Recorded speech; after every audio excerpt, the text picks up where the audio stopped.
Good morning, YouTube. My name is Amy's Bro. How are we doing? Today is May 27th, 2017, and we are doing a video about 6th stage. However, it will not be a report video. That will be saved for more likely tomorrow or Monday once I can get the Twitter roundups for day 1 and day 2. We are going to talk about, in this video, something which I didn't think I would ever talk about when it comes to the company Broccoli, who is behind the smash runaway idol hit, Uteno Prince-sama. And I never thought I would do a video painting them in such a negative light. However, they deserve it this time, and I don't care what anybody says, because trying to defend this is the equivalent of saying you don't care about everybody in the universe of Udapri, you just care about certain parts and screw everybody else. So what are we talking about? Okay, as everybody knows, Udapri has an event called 6th Stage, or has a Modular Live stage series. This was the 6th version of it. Now, this one, as far as the time span between when they started selling merchandise to present day, is the largest time that I remember them actually doing putting around an event like this. And somebody can correct me, I'm sure, if they wanted to, but this is just from what I can remember. And I've been around Udapri now for 3 years, since January of 2014. So, the show was scheduled to start, and did, at 4:30. The doors were scheduled to open to go into the building at 2:30. Now, by the way, the times that I'm using, we're talking in Japan time, so we're talking 4:30 in the afternoon, 4:30 p.m. Japan time, and 2:30 p.m. 2:30 p.m. was when the doors opened, 4:30 p.m. was the planned time for the shows to start. Okay.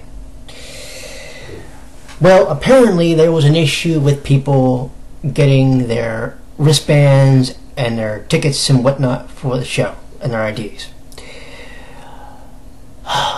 This is eerily reminiscent of a certain professional wrestling organization in Connecticut who had one of their biggest events last year at the Dallas Cowboys Stadium, and they were having issues with people getting in.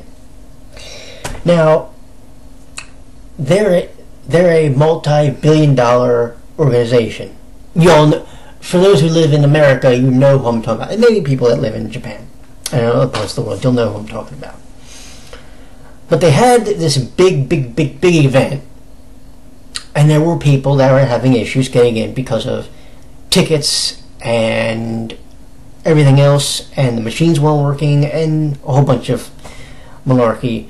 So what ended up happening was the start time for the show originally was supposed to be like 4 o'clock, and it got pushed back. Well, the pre-show got pushed back to like 4:30, the first match. Okay.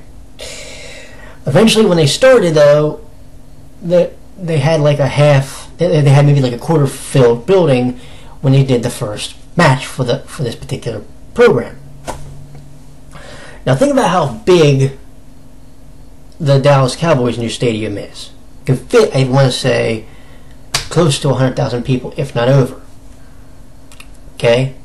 The St. Prince Dome is about a third of that. And I think I looked, it's about, what, 33,000 or so? Somebody will correct me, I'm sure. There seemed to be no excuse or reason that something like this should have happened in either case. But what happened was, apparently, there were issues with people getting their wristbands and their IDs and so forth.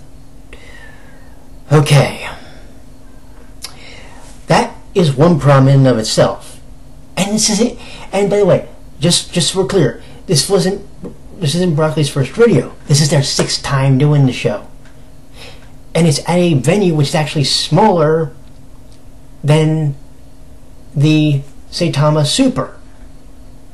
So how and why could something like this happen here, but it didn't happen at 5th stage last year?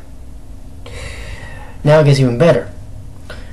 So the show starts, and the show is starting, and people are actually still coming into the building. Okay. Now, the show is scheduled to start at 4:30 p.m. Japan time. Excuse me. According to the website, the show was scheduled to run for 4 hours with no break, no intermission. Well, we found out that excuse me, that last part was actually a lie, because they ended up taking an intermission at 6 o'clock. So an hour and a half in, they opted to take an intermission. Why?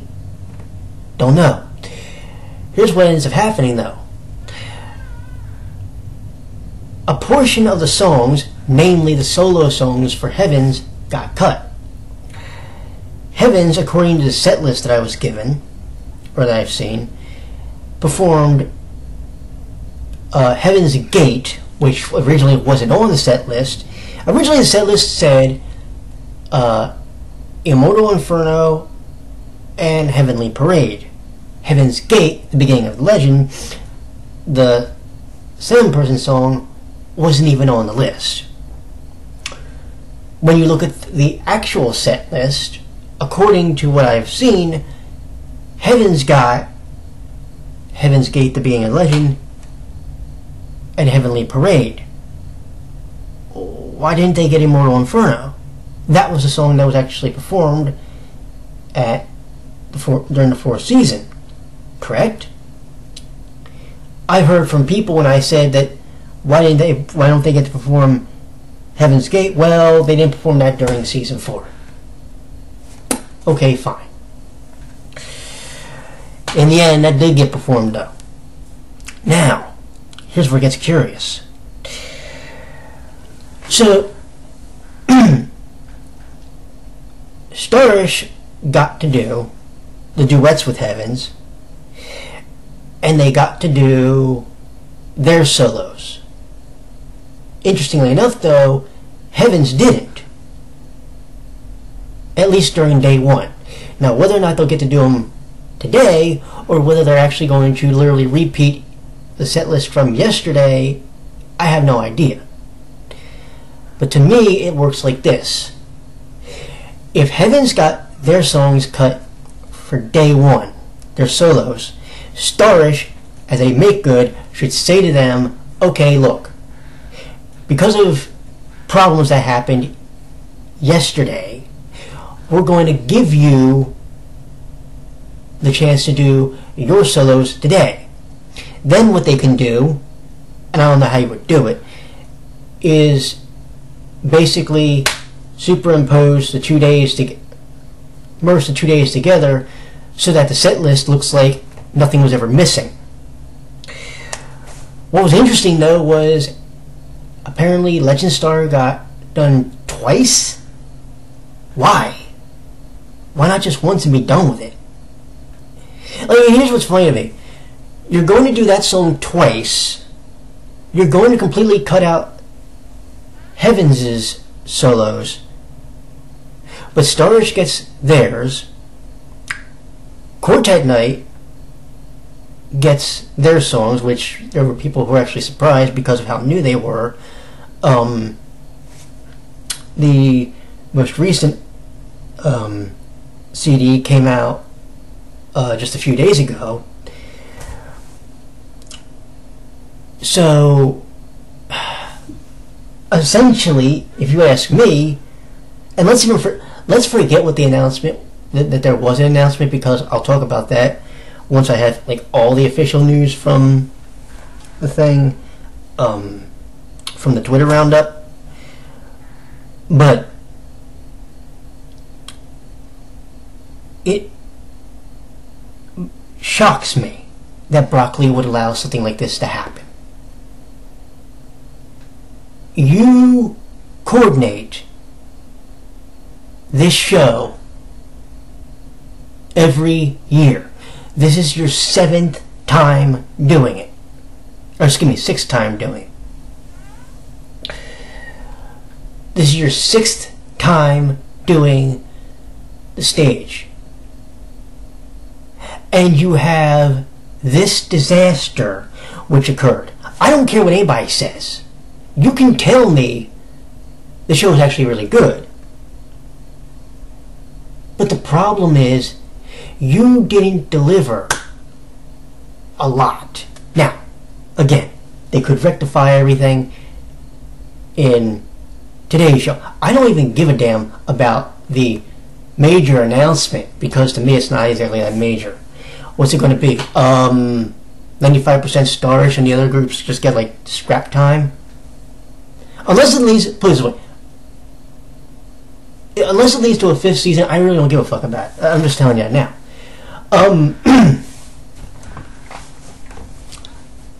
But we'll talk more about that maybe tomorrow or Monday. This is just unacceptable, though. I mean, Star Wars fans, be real. You can't look at what happened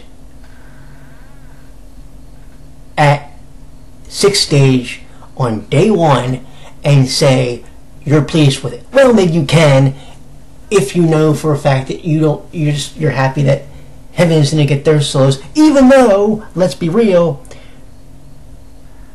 you and even Quartz Head Night don't need this show. This should have been, in many respects, much like season 4, a showcase for Heavens. It should have been. But what happens in the end? Well, much like in season 4, apparently, they got fucked hard. And of course, they had to do it because if they didn't, who's going to be the ones that get salty? Of course, we know who. We know who's going to get salty if somehow they don't get most of the screen time in the movie. And again, we'll talk about that in another video when I find out all the details. But how do you do this, Brock? How? This is inexcusable. And unless one of the Starish says, put it this way, if I knew I was going to be there, now I'm not obviously, but let's say I was there, and they told me that I had to MC one of these days, and this train wreck happened. I'm looking for the person who was in charge of organizing it, and I'm asking them, as nicely as possible, what the how do you do this? Especially when you screw over the group that probably needed it the most.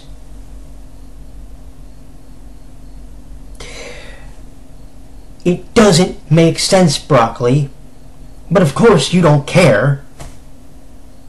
And here's how goofy it's going to be for me. Of course, you got me because I'm going to end up buying both DVDs anyway. As far as the movie goes, I don't know yet. You got to give me something to wash the taste out of my mouth about all this BS. You can say, what would be an example?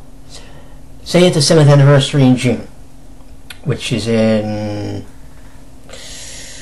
26 days or so now? I lost track. If you say well, Heavens is going to get a game. Heavens is going to eventually get their own anime series, but that may not come till 2019 or whatever. That's fine. I'd actually be down with that. If you did this and you said they'll get theirs and it'll be the 10th anniversary of Udapre, so 2020,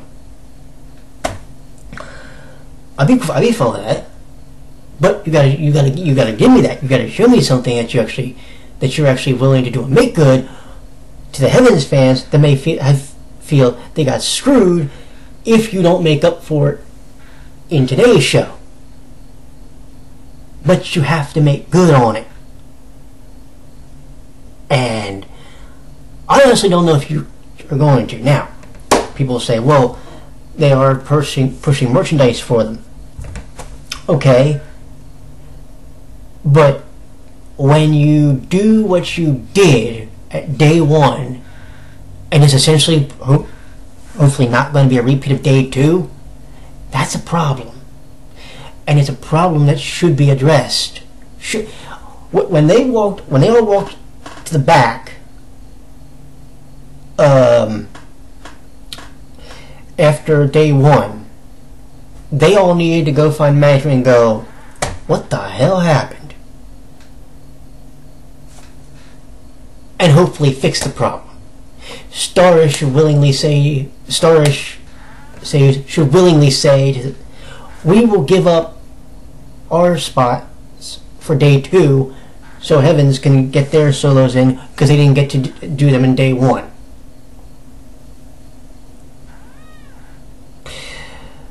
Because this is nonsense. And it shouldn't have happened. And anyone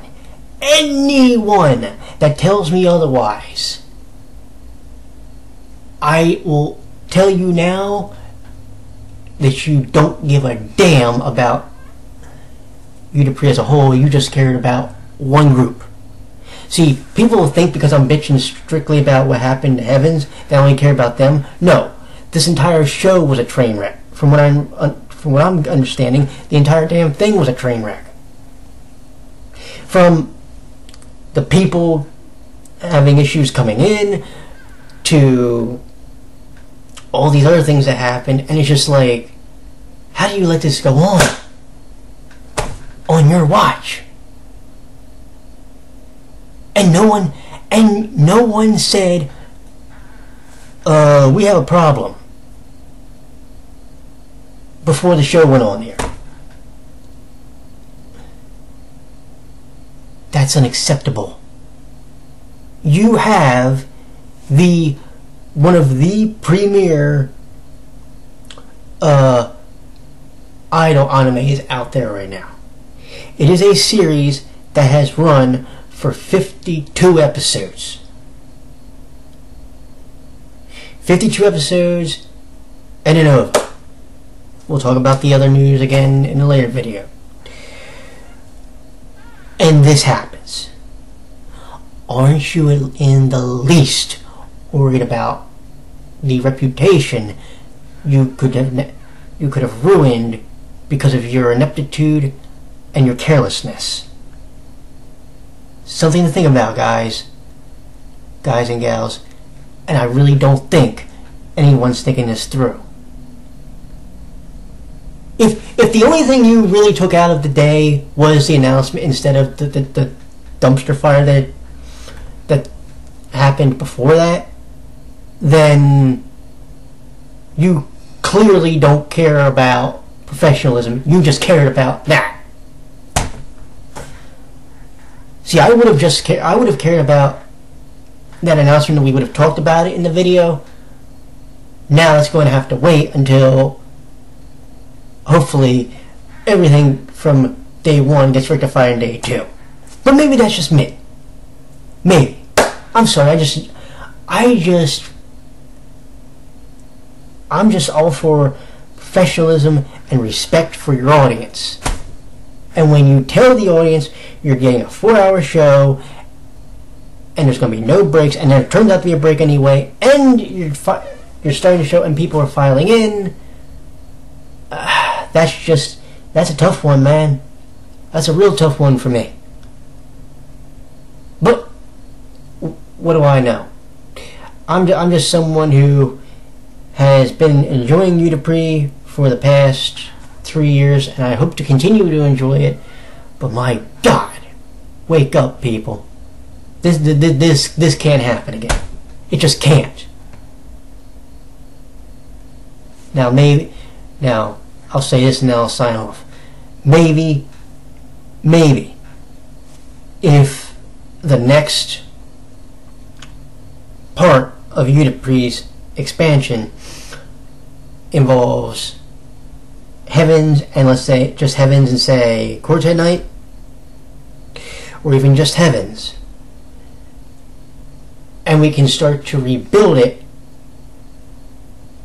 then maybe we can avoid this train wreck from this point forward. But I don't know if I can be that confident. We'll see. Anyway, that is the video. I wish it could have been a bit more positive, but when things happen and unfortunately it's not something that you can necessarily be proud of, you throw your hands up and you go.